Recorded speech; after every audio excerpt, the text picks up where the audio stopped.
If you're experiencing a dull skin at the moment or looking at brightening your skin within 4 weeks, then congratulations, you just made the right step. Today we'll be making a brightening body lotion. This lotion has a combination of ingredients that have proven to be effective in brightening up the skin when used with consistency. Here are the active ingredients that will be present in the lotion. For this formula, we will start by measuring out 315.5 grams of distilled water, followed by 2.5 grams of allantoin. Allantoin has become very popular for its soothing and healing benefits, and that is why you will find it in most products today. Unfortunately, you can't use above 0.5% because of its solubility issues. Next, we'll be measuring out 1 grams of the sodium EDTA. EDTA is a chelating agent and it helps to enhance the shelf life of a product and other benefits. Then we'll add this into the water and stir. Now it's time to mix up our xanthan gum. We'll be measuring out 1 grams of xanthan gum mixed with 15 grams of glycerin. Glycerin here will act as our humectant for hydration. Mix together and add into the water phase. Stir a bit and let's keep this aside.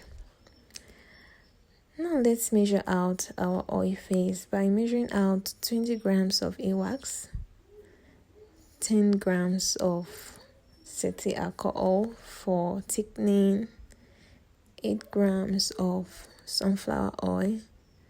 This will serve as a moisturizer also. Sunflower oil is non-comedogenic, so it's perfect for people with acne and for repairing the skin barrier. 2.5 grams of dermaticon, then 10 grams of kojic acid, dipermeate. The reason why I'm measuring this kojic in a different beaker is because it is very lightweight, and I noticed when you measure it together with ingredients in the same beaker, the scale does not really give accurate reading. I don't know if it is an issue with my measuring scale. I really don't know. If you have experienced this, let me know in the comment section below so I can tell where the issue is coming from.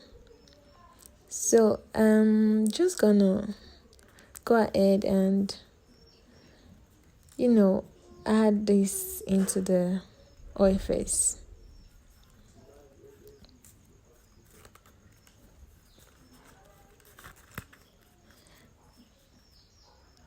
Now our heated phase is now ready. We are just gonna heat this up to about 70 degrees Celsius and I'll be right back. This was after heating our oil and water phase and adding the water into the oil. Sorry I didn't capture that. Right now we are just stick blending. We will stick blend this for about 3 minutes. After that, we will allow it to cool for about 40 degrees Celsius. Also, keep in mind as you are waiting for it to cool, you can occasionally stir with your silicone spoon or your spatula.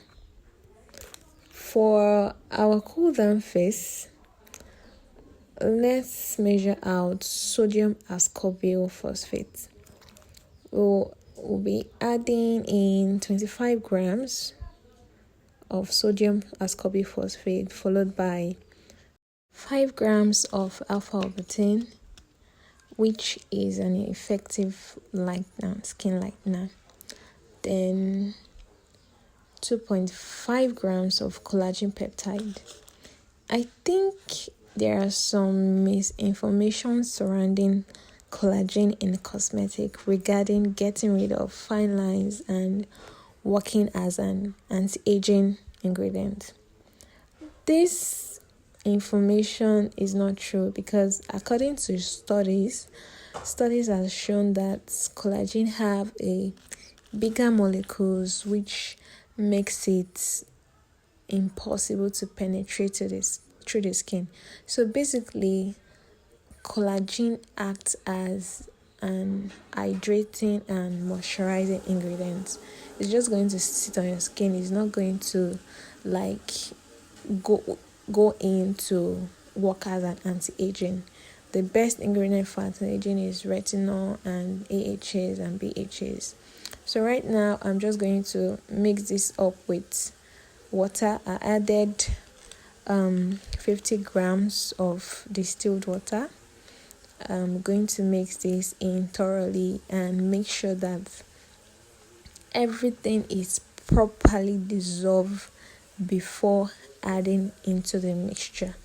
One of the mistakes a lot of people make is to not mix in their water soluble ingredient properly because they feel it's going to dissolve inside the mixture, which sometimes can cause insolubility. So I've mixed it in and added it already, and I'm just stirring it properly and incorporating it into the mixture with a silicone spoon. So, and we are just going to go ahead and add in our vitamin E. We'll be adding 2.5 grams of vitamin E and 2.5 grams of our preservative, which is liquid Jama Plus, and lastly 1 grams of our fragrance. You can choose any fragrance that you want. So to check our pH, I'll first of all rinse my pH meter in a clean distilled water. You always want to rinse it off first before dipping it into the lotion. My pH here is reading 7.8. I am trying to see if you can. Yeah, it's reading 7.8. I don't know if you can see it, which is a bit high. So I'm just going to add in some citric acid to reduce the pH a bit. So I'm checking the pH for the second time and it is showing 7.4. I have added the pH the second time. So here is the third time. I've added more citric acid and the pH is showing 5.9, which is okay. Now it's time to package our product, and here are the list of ingredients I used. I really don't know why I could not impute the percentage, so I'm just going to leave the measurements, the full measurements, in the description box down below. So let me know if you were able to make this lotion, and let me know how effective it was on your skin. If you want this to be super effective, you can combine it with an exfoliating lotion. So thank you for stopping by. Hope to see you some other time. Bye.